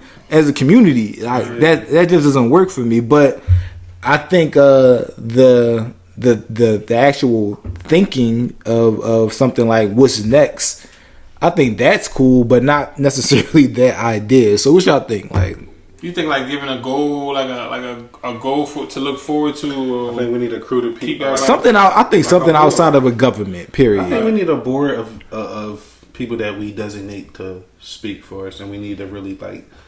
All have input on that shit. Now, is this a national board, or are we talking about you do that locally? But well, I mean, everything can start locally, but I think if every city or every state had like a so you talking like Jesse Jackson Al Sharpton. No, not even them. Just people that's really people that's in your community. But you know, black people, they gonna listen to them. Like they gonna listen to. Yeah, but not that necessarily. Might be a problem. Black Not people, necessarily. I mean, not all. but this is my thing though. Like black people will listen to, like, say if Diddy posts something, black people listen to Diddy because he has the following, as opposed to listening to somebody that's really in the community doing shit. You get what I'm saying? Yeah. Like, if they put a board of these people, somebody like a Jay-Z or something. Popularity. It's like so many more people. That means there's so many more people. That's what I'm saying. Like they can post a message, but that's not maybe not on the board because, like you said, it's hard for them to give as much time because they already occupied. We need people that's designated just for this to speak up for, like, you know, black people. And we gotta approach. We gotta apply change somehow. You know who I think would be good for that? Who? Killer Mike. I do too. I fucking love Killer Mike. I like Killer Mike. I like Killer Mike. I would definitely Killer Mike to run for president. I like Killer I Mike. do too. I like Killer Mike just off the Netflix joint that he did. Like, yeah, like I saw the joint on Young Money Radio. Lil Wayne was interviewing him, and he asked him like, "Yo, why don't you run for president?" Or something. He's like, "Yeah, I like to smoke too much weed." Like, you know, one of them episodes you talking about, he created his own, what was it, like his own city or something, like his own governed city, where he was like president and mayor of the city. You know what I'm talking about? No. You ain't see that episode? No. Killer, I ain't seen him all. Remember the name I of only seen the the parts where he had to find a bike from a a black-owned company, a hotel from a black-owned company, or the like joint where he had an episode where he wanted to just buy all black, and the hardest part of that episode with buying all black was groceries. See, when you know down in the South, it was a lot more farmers down in the South where you could get like black owned business as far as producing crops and all that.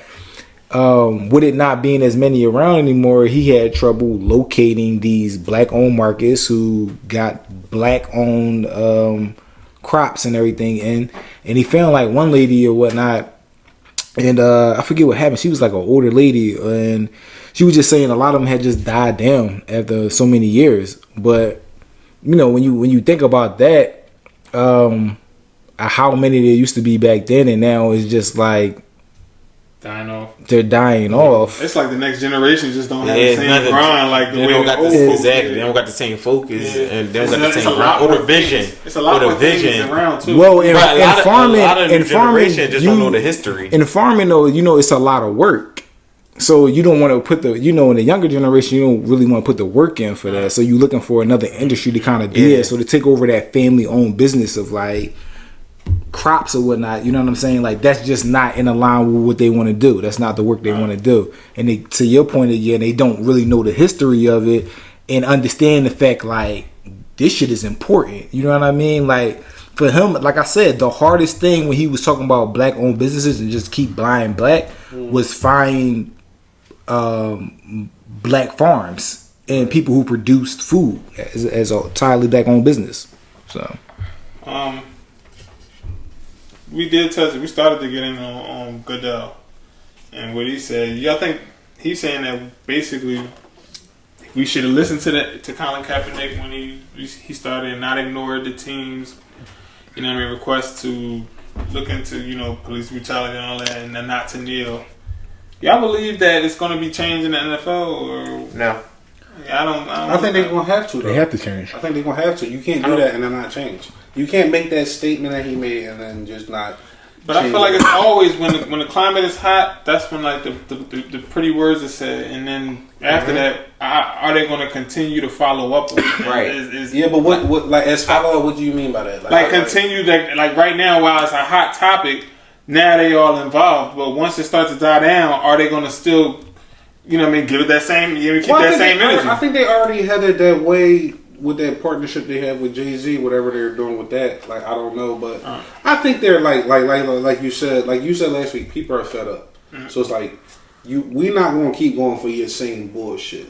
You messed it up with Kaepernick. You admitted you messed it up, so it's now you got to reconcile that. They didn't mention his name. I didn't like that. I didn't like Goodell and his apology or not apology, but acknowledgement that they had fucked up back then. But see, they didn't mention Kaepernick's name. The first thing of fixing things is acknowledging what you did wrong. Right. So I feel like, all right, bet you acknowledge what you did wrong. Cool, whatever. What you gonna do now? Right. What you gonna do now? I don't think nothing gonna really get solved until eventually one of these teams just gonna sign Kaepernick to a backup quarterback deal. Like, so think it's gonna happen? I don't think it's gonna happen. Absolutely not. I'm not gonna say right now, but on the band of. He putting out these workout videos and things like that. I think eventually, you gotta look at. Not 4 years, but Vic really went to jail. Like, Vic went to jail for like 2. And for him to come out, and still play like he did, I feel like. But he was younger too when he came out. Honestly, Kaepernick really. It's probably a handful of teams that probably could use a starting quarterback right now. I don't think. But listen. Is a starting no. I'm not saying that. But as far as the backups is premium now in the NFL. Yo, I'm gonna be honest. Cap don't belong in the league at this point. Yo. Right. I agree with that. Yo, I was never big on that shit. At the end of the day, when he started protesting, I don't agree with that. I don't agree with it, bro. When he started protesting, he had a job. Y'all know they end up starting him in that same season that he protested. He declined his option. Like, all that shit happened, so it wasn't just that. He did get blackballed, but he should've it's not like he didn't. Yeah, he added to that shit. I don't want to use that as an excuse, though. I don't either. But I feel like... My bad. And I'm just saying, like, I don't when I say I don't think he has a spot in the league right now, I think as far as, like, playing ability. I just think it's 2020. Like, that's the only way I think cool it's playing ability. It's 4 years later. Settled with the NFL. Yeah, if he shows signs of physical ability to be in the league, cool. But how would you know? You talking about? He had his workout. At this point, it's just like workout ain't gonna say workout. How would you know? You're not gonna know nothing till you see him on the field. Right. You're not gonna know nothing. You're not gonna know nothing. Yo, we signed Vic like week 3. We was at Adams Run. Vic was like 30 though. Dog, they cut the whole game off to put a breaking news up that Vic got signed to the Eagles. This is at Adams Run. Vic was like 30 and only out the league for one in the fantasy league. And then you wrote Mick Vic on the draft sheet. Sure, I was drunk. Yo, but listen. I think Kaepernick could really. He could be a backup quarterback. He could be a. But you also looking at him real quick. You also looking at him as if he's been working out and keeping like we know he work out on the side. We've but still seen it though. But at the same time, it's not the same thing as exactly. But you're not gonna know. But you gotta put him in a training camp and let him go through his progressions. Right, that's right. But so you don't. What they don't know is that you don't know. Gonna believe after 4 years that he can come back and we're gonna have to pay him $7 million because that's what the going rate at least for a backup quarterback is. No. Right. I'm telling you, they're not gonna want to put that money up with somebody that hasn't been in the league when they can get a rookie. Yeah, but they'll put that up if you get rid of him at the training camp. You can cut him. You can put him as he's not part of the 53. He didn't make it. But you got at least give him a chance. You got to give him a chance. He was young when he got put out the league.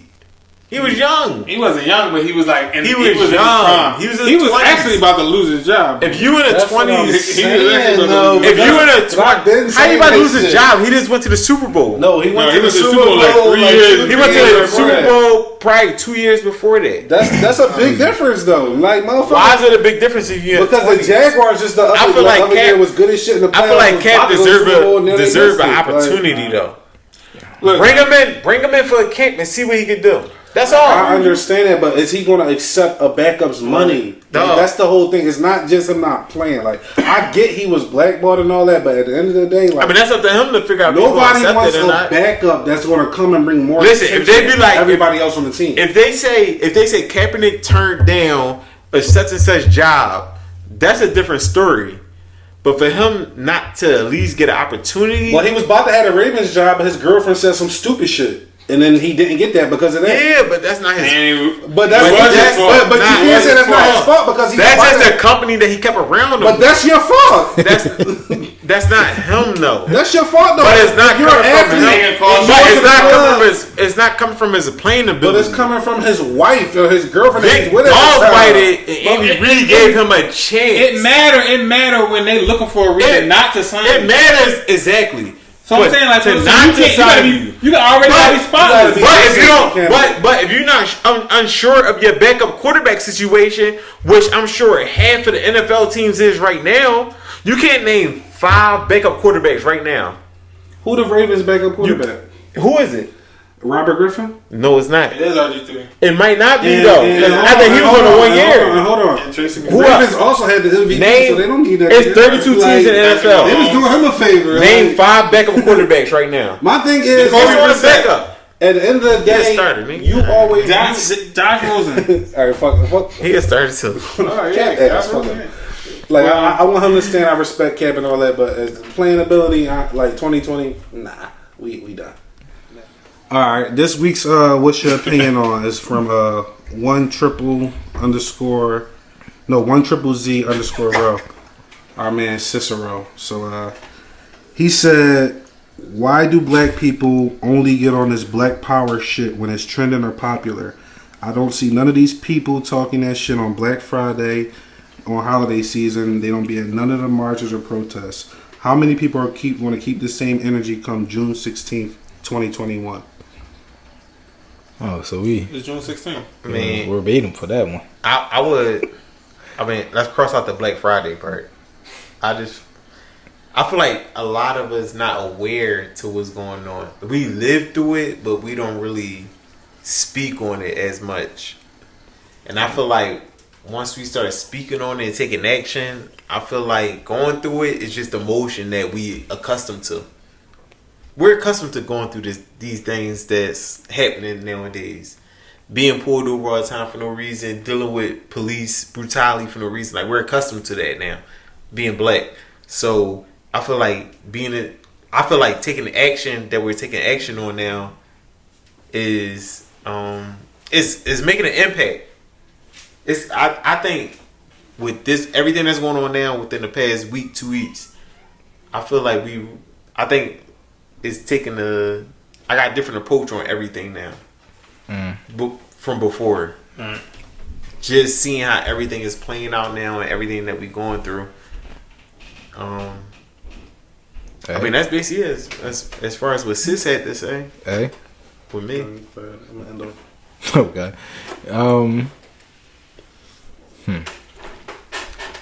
Let me go back to like Virgil's situation with Instagram and how we view things as like viewers and stuff. But I think even just in our black community, you damned if you do, you damned if you don't. That's just, I really feel like that's how it is. Because if you do something, it's just like, damn, you a dick eater. You know what I'm saying? But if you don't do nothing, then it's just like, well, damn, like, are you going to? Like, you want to shoot with me in the gym? Yeah, you know what I'm saying? So I guess to Sis question, I'm gonna just leave it personally. I'm at this point, I don't know where my place is with this. My cousin hit me up a few days ago and asked me, was like, yo, cuz, let's go down there and protest. And I'm like, no. Like, I'm not trying to go down there and protest, but I am still trying to have some type of change in this, like, you know, and fight for this, because I do feel strongly about the injustice between, with black people. But protesting is probably just not in my lane of things to do, which is okay. You know, right. Some people are more outspoken. I think you need people in different avenues to kind of get the point across with any type of fight, with any type of protest, whatever you're going against. There are different avenues. If everybody does the same thing, then we're not getting something accomplished. You know what I mean? Right. And I think that's where I'm at with that. So the overly aggressive people, I guess, right now, who seem like it's just like whenever something comes around, you just trending to do it. I mean, that actually just may be in their heart to actually be this time, as opposed to maybe the last time something happened, which was probably significant, like 4 years ago with Cap. Just like, well, this year I want to make sure that I'm heard. You know what I'm saying? And again, and they may have been struggling with, I just don't want to look like a dick eater because 4 years ago I didn't do it. You get what I'm saying? So yeah. I think that's where like Sis' question stemmed from, because he's really like hands on with this type shit. So that's where his is coming from. Like, he's out in the field, like, and he don't see all these people that be posting about shit and going so hard on social media. So I understand his point of view, but like, I'm kind of like on your point of view, like, that's why I said earlier, like if they don't convict this cop, that might urge me to get up out there. But right now, I don't. Like you said, I'm not going out there right now. I'm not trying to do all that right now. And I don't know if that's like a fault of ours or not, or just not us. But maybe we should be trying to be out there more. I'm not opposed to that. But I'm just saying, like, I fully understand his point of view because he's somebody that's, hands on with the shit. He goes to shit like that. Like, he's fully involved. But so I get totally where his question is coming from. In that respect, though, I don't want to feel guilty of maybe not protesting. And if that makes sense at all. Because it's just like, my cousin hit me up. He felt, clearly he felt pretty strongly about it because he asked me, was like, yo, cuz, let's go out there. And I'm just like, no. It is not because I'm against the protests or anything, but it's just like, that's just not me. Right. And again, I reiterate what I just said. I just don't know where my place is right now. And I want to find that place. I want to be able to be like, where am I open to do that? As a creative and, just being a photographer, I'm like, well, maybe it's something in photography that I could do. You know what I mean? Like, express that in a certain way. But I don't think protesting right now is for me. And that's not to say that I wouldn't go out there and protest at another given time, but right now it's not. Right. Remember I brought that to you up a couple of days ago, and I was like, yo, like, remember? Well, yeah,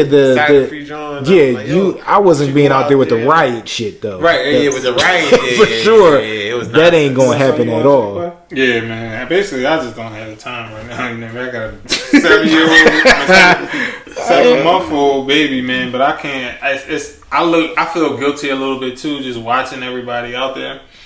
And because I feel like I would be out there. I would be, I'd at least went out there, at least show my face just at least one day. Just go out there and just experience that energy out there and things like that. So I would have went out there one of these days, but I had a young baby and kids and shit. But to kind of like go not against what Sis saying, but also like I get what you're saying, but like let's not focus on that so much right now. Like, cause everybody, the more people that's posting it and say not involved, they're still pushing what we trying to get across. So it's like, let's not even bring no negative thoughts like, oh yeah, now you fake woke or this. It's not about that right now. Like, it's all about us supporting sticking together. The whole world is doing it. Support. It's all about everybody being out and supporting each other. At the end of the day, like, first time, man, this is crazy. We are what we are. Like, our ethnicity is what it is, and we gotta stick together at that. Whether you out there or not, you gotta somewhat be there. You know what I'm saying? Like, even if we not there in the physical, like, we can still be there. Like, a lot of people not there that's still contributing and making a difference within a protest. Right. So I feel like as long as, you know what I'm saying, you aware of what's going on and you're tuned in, I feel like you're a part of it. Like, I feel like I didn't go down there neither. Like, but I feel like I'm a part of it. Like, cause any of y'all individually doing something, like I said again, I don't know what my lane is right now, but me personally, I mean, I'm not doing nothing. Yeah, I think like, what about y'all two? Like, individually, I'm on like my third season of 2K. I ain't been doing nothing. I mean, but I'm woke to the situation.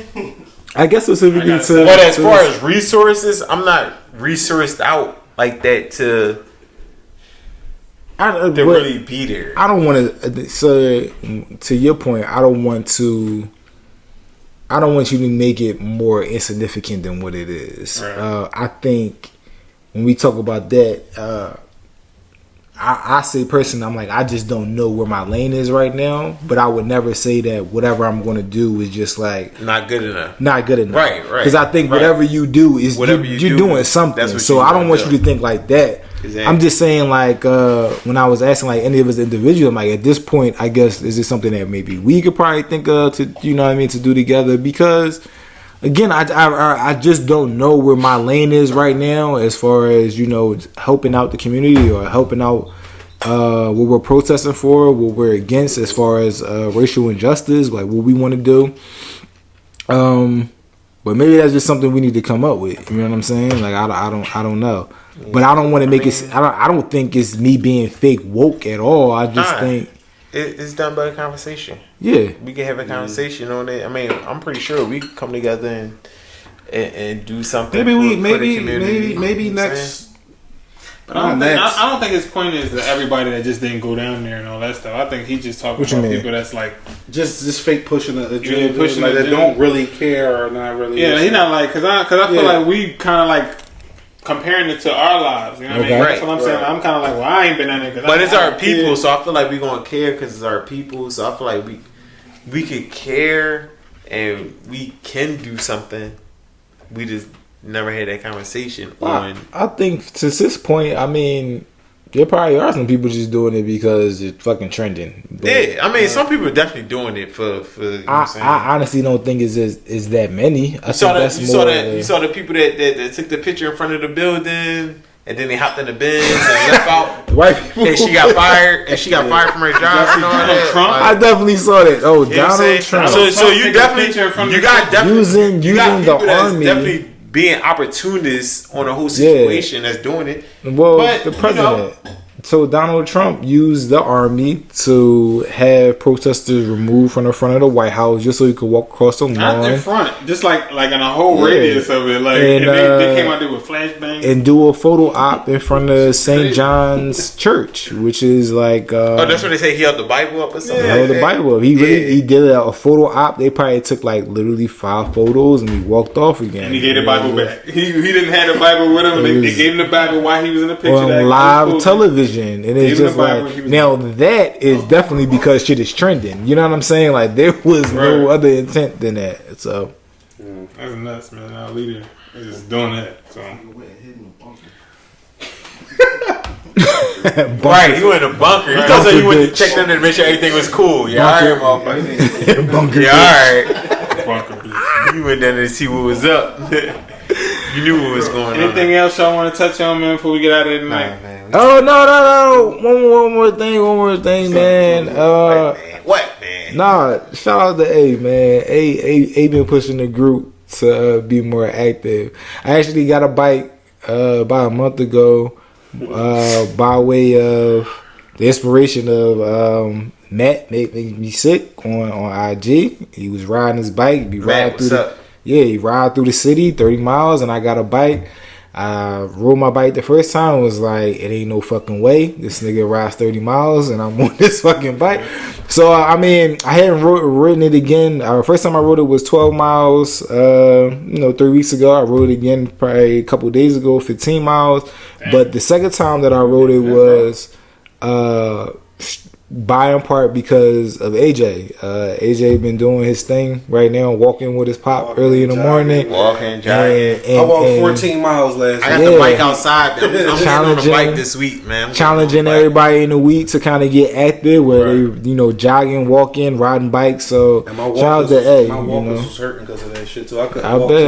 I'm waiting for the day. I'm waiting for the day we all go on the bike and just go. I live uptown.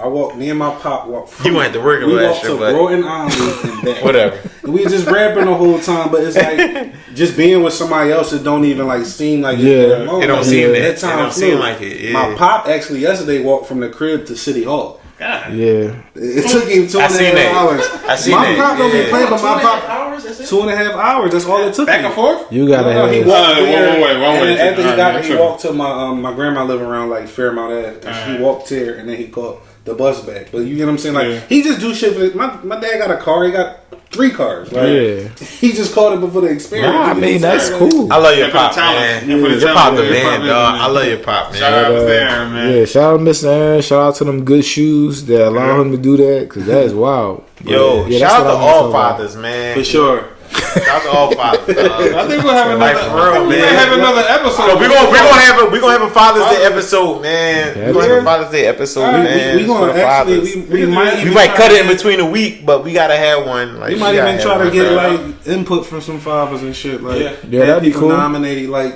just people that they want to acknowledge. Or just give some input. I mean, give a little story if you want. You know what I mean? Just anything. All right, well, that's cool. That's cool. Wrap this up. So we got work tomorrow. Yeah, man. So definitely got work tomorrow. This is the conclusion of episode 7, man. We want to give special thanks. Strike and Speak for the intro, outro, the theme music. Lane's Carpet Cleaning your business. We want to give a shout out to Good Space Studios. Yo, appreciate everybody, man. We appreciate all of tune in, comment, subscribe, like, share. Right, man. See y'all next week. Everybody be safe. Everybody be safe, man. Deuces. Thank you.